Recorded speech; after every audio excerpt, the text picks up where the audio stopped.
Across Australia, our education departments publish annual reports which list achievement gaps where kids in one group might be underperforming against kids in another group.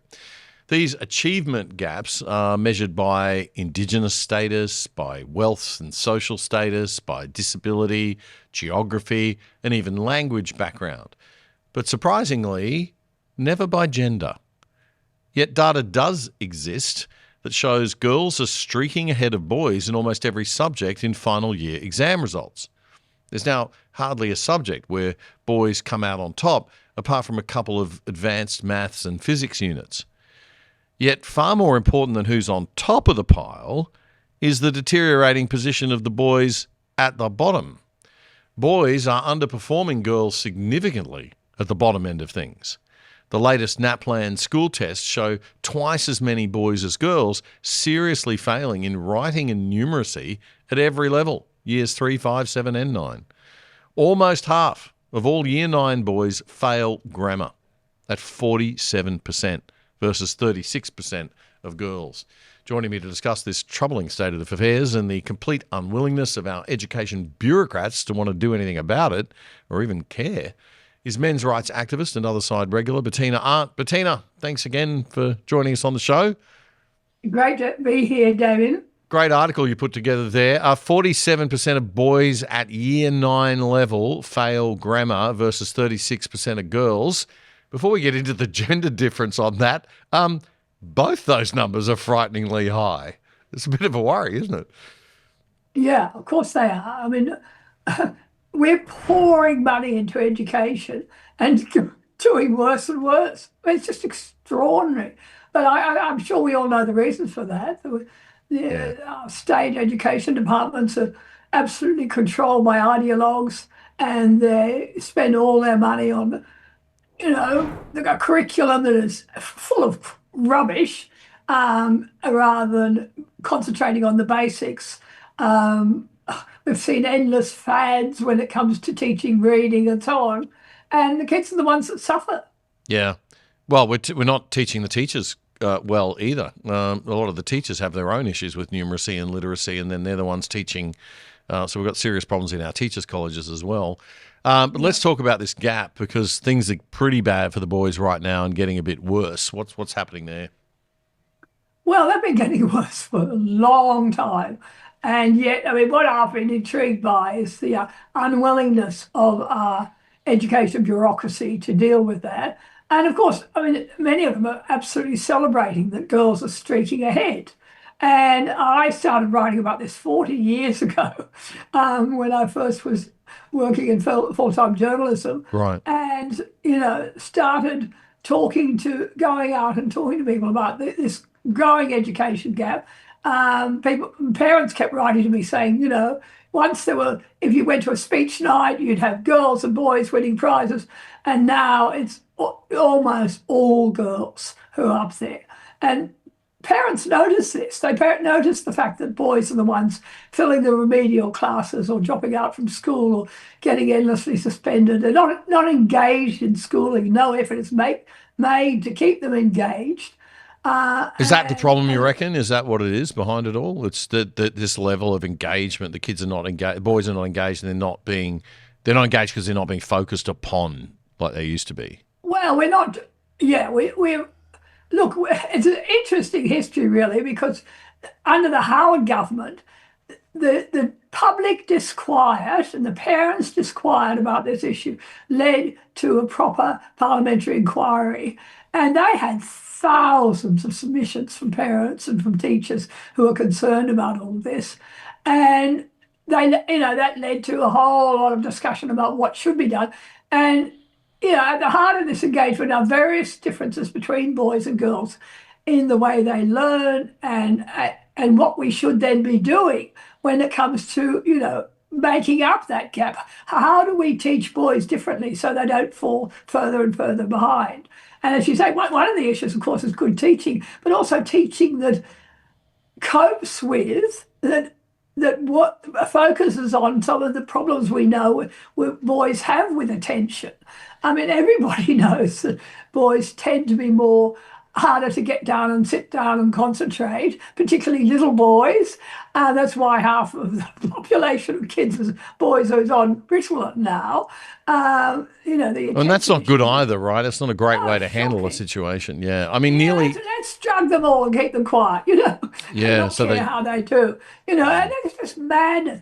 So it's about how do we, I mean, obviously there are issues also in terms of hardly any men in schools, teaching in schools anymore for very good reasons, as well as, this whole business of we need particular ways of teaching to engage the boys. All the trend in modern education has been towards, kids sitting down and doing little essays together, little projects together, and that sort of cooperative going on off and doing your own thing type of approach to teaching, rather than really teacher directed approach, which helps engage the boys and force the boys to concentrate. I mean, a whole lot of things we could talk about, all of yeah. Well, which that came. whole, that, Yeah, yeah, that yeah, thing about, the yeah, sort of student directed, student led learning can be positive in some ways, but it's definitely better for girls than it is for boys. Boys do need that more focused teacher directed stuff. Maybe girls do yeah. too, looking at the terrible results And we're getting for girls. that all came out in this inquiry. And of course, the Howard government's setting it all in place, lighthouse schools, rewarding schools that were trying to find new ways to help boys. And of course, when the government changed, it was all tossed out the window. As Yeah. that Because has been the pattern. yeah, government, don't leave anything to government if you want it done. I mean, the right way Yeah, to handle this, I think, actually, one of the things that the libertarians have got right in their philosophy and approach to, and some of the Liberal Party people too that want to do this, but getting the schools more competitive, so parents putting the choice back in the hands of parents. Instead of yeah. funding schools, you fund parents. You give them vouchers. Parents Oh, decide I which think that's schools. right. It's a Yeah, great system. Parents decide which schools they want to send their kids to, and it becomes a competitive market for excellence. And we yeah, start getting schools yeah, competing. We get good teachers paid more, bad teachers paid less, as they should be. Not everyone paid the same. We get high level teachers really being in demand. We get schools with one approach. You get choice for parents. Different types of schools doing different types of teaching, and parents can choose. Instead of having it all state regulated and centralised like we do now, which is just a complete disaster, as we can see with these yeah, results. Some of these yeah. stats in your article, Bettina, I just want to run through.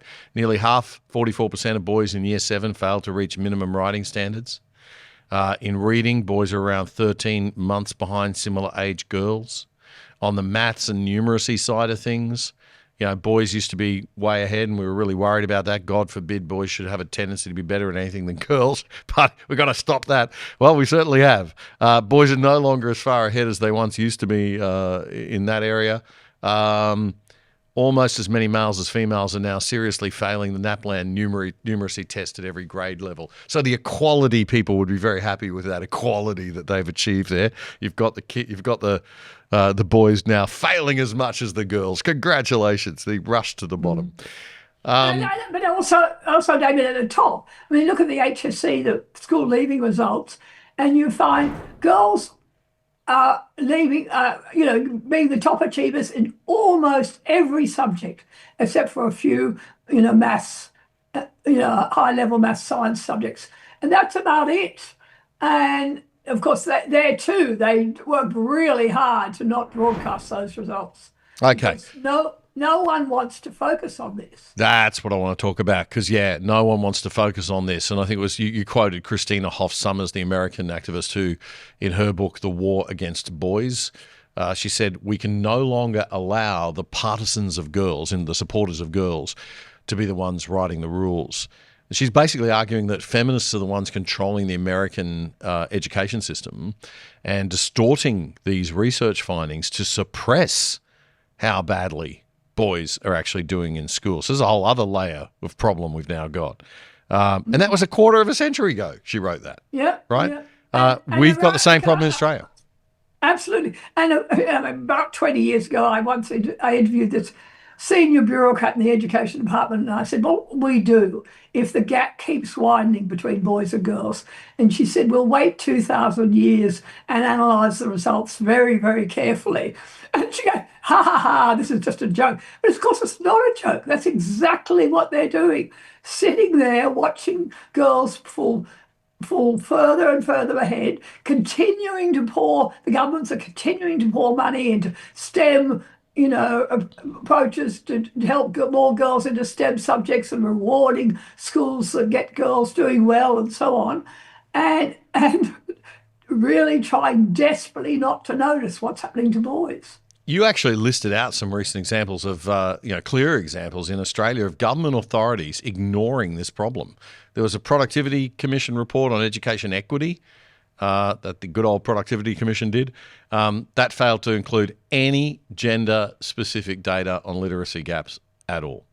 There was the Australian Education Research Organisation, the ASA report on student writing deficits, failed to include the highly unequal outcomes for boys.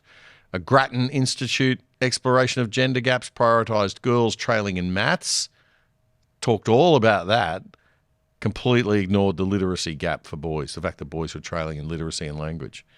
And the federal government's STEM and Equity Monitor, which is aimed at boosting girls' participation in maths and STEM, has got absolutely no equivalent program for boys, for literacy at all.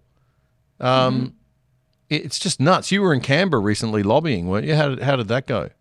Yeah, no, well, I had some people in Parliament, MPs, who were promising to ask questions about this in Parliament, so we'll see how that goes. I mean, I'm just trying to get some interest in these topics, but it's not easy. We're really up against it. Albanese government has just poured more money into the women in STEM projects, including projects in schools. It just goes on and on. I was talking to an academic who said to me, if any PhD student was to think of doing research on boys' education, that would be a career-ending move. I mean, Oh my God. such is the prejudice against addressing this problem. I mean, that's what just drives me crazy, that we have our education bureaucracy only interested in the education of girls. But don't any of these people have boys? Bettina, thanks again for shining a spotlight on this one. And, again, we hope and pray that we'll get some action. Bettina, thanks so much for your time again. Always great to see you. Bye. Thanks, David. If you like The Other Side, one of the best ways you can support us is by signing up for the products of our sponsors. And one of our best sponsors is PIA VPN, the virtual private network that stops people spying on your internet activity. It'll keep you and your family truly safe from the prying eyes of big governments and corporations without slowing down your internet speeds. And you can watch Netflix or other streaming services using your regular accounts with them as if you're viewing from any country in the world. You can sign up for less than $3 a month and get a whopping 83% off the normal price. Just go to piavpn.com/otherside to sign up and you'll get the discount. And you'll get more info on those special deals if you check it out. That's piavpn.com/otherside. That was a segment clip from our weekly Friday night news show, The Other Side, which you can watch in full by simply going to YouTube and searching up The Other Side Australia. Then you'll find our full shows playlist. You can also find all of our full shows and our segments on our own website, othersidetv.com.au. That's othersidetv.com.au. Help us build a whole new Aussie media by joining us over there and signing up for the exclusive side.